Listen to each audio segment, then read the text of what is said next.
Mark. Siempre me ha fascinado cómo la gente recuerda exactamente dónde estaba cuando dispararon a JFK. Y nosotros ni siquiera habíamos nacido, pero es como si lo hubiéramos vivido. Totalmente. Mi madre cuenta que en Dublín la calle se quedó en silencio, como si apretaran el botón de pausa al mundo. Resulta increíble cómo ese momento se transmitió de generación en generación. Claro. Nuestros padres lo vivieron tan intensamente que hasta los detalles mínimos quedaron grabados. Es como si heredáramos ese trauma, aunque no firmamos nada al respecto. ¿Y no te parece alucinante que ahora nuestros hijos reciban un poco de ese legado de desconfianza? Mi hija, por ejemplo, cree que todo está corrupto. Es complicado decirle lo contrario. Justo eso. El asesinato de JFK fue más que la muerte de un presidente, fue la pérdida de la inocencia. Ahí empezó el cinismo, las teorías conspirativas y la desconfianza general. Y seguimos viviendo en esa sombra, ¿no? Es como una herencia invisible que sigue creciendo. Pasando a JFK joven, su historia personal ya parece novela. Segundo de 9, familia acomodada, pero siempre enfermo, luchando contra la enfermedad de Addison y dolores de espalda eternos. Y aún así, su padre, Joe Kennedy, era como una fuerza de la naturaleza.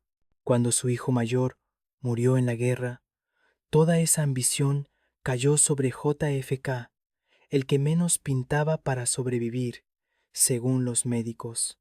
Exacto, pero fue ese accidente del PT-109 lo que lo catapultó al mito. Sobrevivir, nadar horas con un compañero herido. Eso sí que construye leyendas. Además, su padre entendió que, en la era de los medios, la historia importa más que la realidad. JFK se convirtió en el rostro perfecto para la política moderna, más mito que persona. Y de ahí saltó al Congreso, luego al Senado, y ya todos hablaban de la Casa Blanca antes de los 40. Una historia casi real. Eso me lleva a pensar en Jackie Kennedy. ¿No crees que ella fue tan responsable del mito como JFK? Sin duda, Jackie aportó sofisticación, cultura y ese aire de glamour, pero también mucha presión en lo privado. Soportaba aventuras, sonreía ante las cámaras y creaba la imagen perfecta. Y tras el asesinato, ese concepto de Camelot surgió de una frase suya.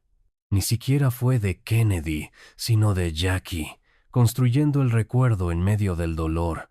Eso demuestra el poder de las historias. La realidad fue más compleja, pero la nostalgia colectiva necesita creer que hubo un tiempo mejor. Camelot es sentimiento, no historia objetiva. Deberíamos hablar del contexto global, porque la Guerra Fría era puro terror existencial. Mis padres crecieron sabiendo que cualquier día podía acabar el mundo. Sí, mi papá contaba los simulacros de ataque nuclear en la escuela. Esos agáchate y cúbrete que no servían de nada, pero daban la ilusión de control. Y todo eso con la carrera armamentista, el Sputnik, la sensación de estar perdiendo ante los soviéticos. JFK tuvo que navegar una época de pánico colectivo. Y esa ansiedad, esa idea de que el desastre es posible en cualquier momento, se nos fue pegando.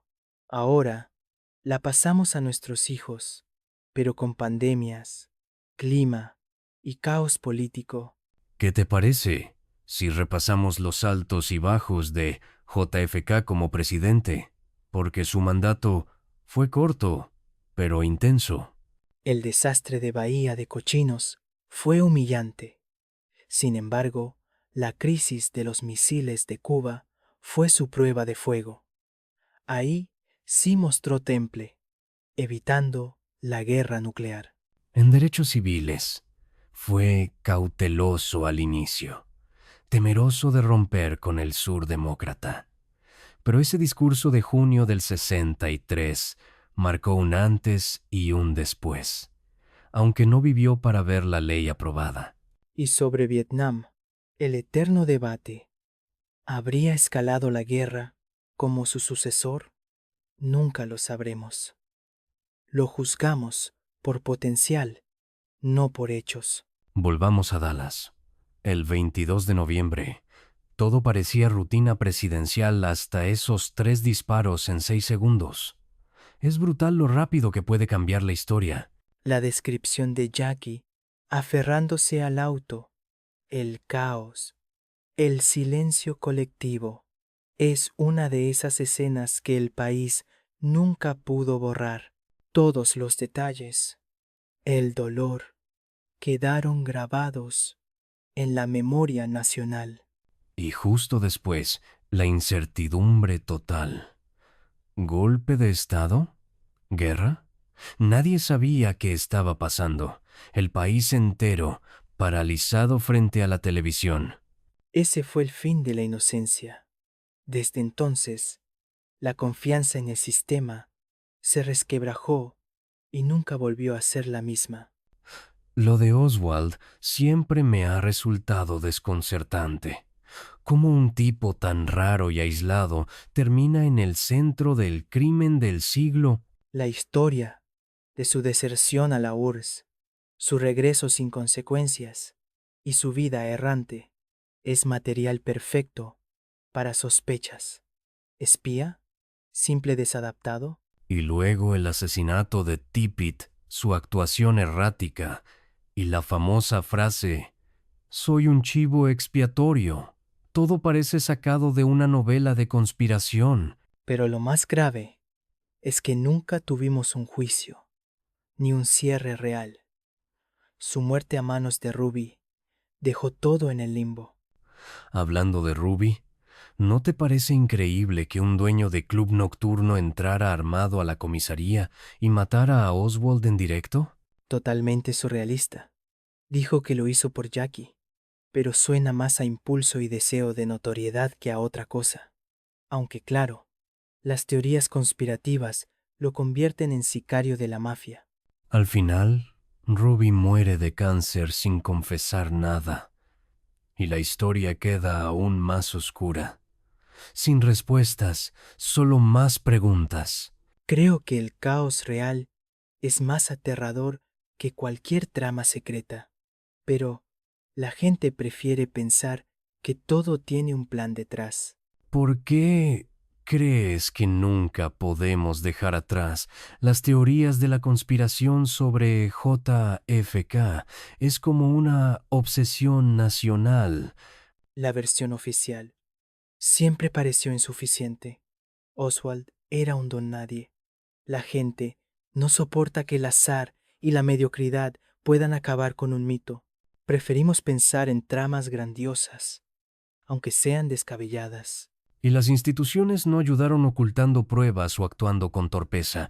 Cada hueco en la historia es una invitación a nuevas teorías. Al final, las conspiraciones nos dan consuelo. Si hay un plan, aunque sea malvado, al menos el mundo tiene lógica. El caos puro es mucho más inquietante. Pero lo más duro es que el asesinato de JFK no fue el final.